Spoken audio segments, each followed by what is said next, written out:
چاند کی گردش سے اور اس کی منازل سے حضرت انسان کو کچھ سمجھایا جا رہا ہے کہ جب تو پیدا ہوا تھا تو چاند کی طرح سارا زمانہ تیرا منہ دیکھنے آیا تھا، تو بھی اس وقت لوگوں کی توجہ کا مرکز بن گیا تھا، اور پھر منازل طے کرتا رہا،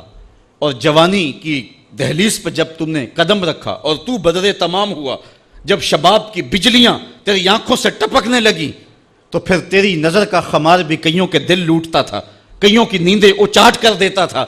جس طرح چاند جب جوبن پہ ہو تو چکور کا دل لرزتا ہے، اور سمندر میں جوار بھاٹا پیدا ہو جاتا ہے، لہریں اٹھتی ہیں، طوفان پیدا ہوتے ہیں، تو جب بندہ بھی جوانی کی دہلیز پہ ہوتا ہے تو وہ بھی طوفان اٹھاتا ہے، دلوں میں جوار بھاٹے پیدا ہوتے ہیں۔ تو وہ لمحے بھی آئے کہ تو نے دلوں کی بستیاں اور دلوں کی دنیا پر ہلچل پیدا کر کے رکھ دی۔ تیرا شباب لوگوں کی زندگیوں کے اندر گھلتا رہا، اور کتنوں کی نیندیں اچاٹ ہوتی رہیں، تیری زلف کے شکن کتنوں کا قرار لوٹ کے لے گئے۔ لیکن پھر وہ لمحہ بھی آیا، حتی آدھا کل ارجون القدیم، پھر بوڑھا ہو گیا، پھر تجھے کوئی دیکھنے بھی نہیں آتا، کوئی تجھ سے اداس بھی نہیں ہوتا، بچے بھی کترا کے گزر جاتے ہیں۔ کہا انسان ذرا چاند کی منزلوں کو دیکھ، یہی چاند کتنا پیارا تھا، اور آج اسی چاند کو کوئی دیکھتا بھی نہیں ہے۔ بچہ جب پیدا ہوتا ہے تو اس کی مسکراہٹ دل کھینچتی ہے،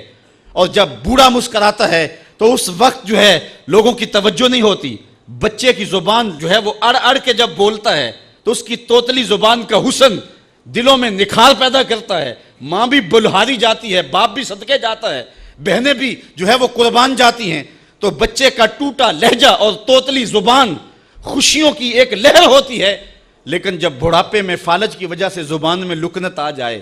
اب توتلا پن پیدا ہو جائے، اب زبان اٹکنے لگے، تو بچے بھی مذاق اڑاتے ہیں۔ ایک لمحہ وہ تھا کہ زبان توتلی تھی تو حسن تھا، آج لمحہ وہ گیا کہ حتی آدھا کل ارجون القدیم، کھجور کی ٹہنی سے جب پھل توڑ لیا جائے، اب اس ٹہنی کو کون پوچھتا ہے؟ جب تک پھل آیا نہیں تھا وہ ٹہنی اچھی لگتی تھی، مالی سنبھال کے رکھتا تھا، جڑوں کو بھی پانی دیتا تھا، اور خیال کرتا تھا کہ کوئی ایسا نقصان نہ ہو کہ یہ پودا جو ہے وہ مرجھا جائے۔ پھر جوبن پہ آیا، اور جب کھجوریں لگیں تو اس نے پھر رسیاں بھی باندھی اور کھجوروں کو سنبھالنے کے لیے سب کچھ کیا۔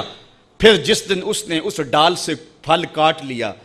اب وہ کھجور اجڑ گئی، اب اس کی وہ ٹہنی بے توقیر ہو گئی۔ انسان کی زندگی کا جب شباب لٹ جاتا ہے اور بڑھاپے میں جب وہ کسی قابل نہیں رہ جاتا، تو پھر اس کی بھی یہ مثال ہے، حتی آدھا کل ارجون القدیم، جیسے کھجور کی پرانی ڈال ہو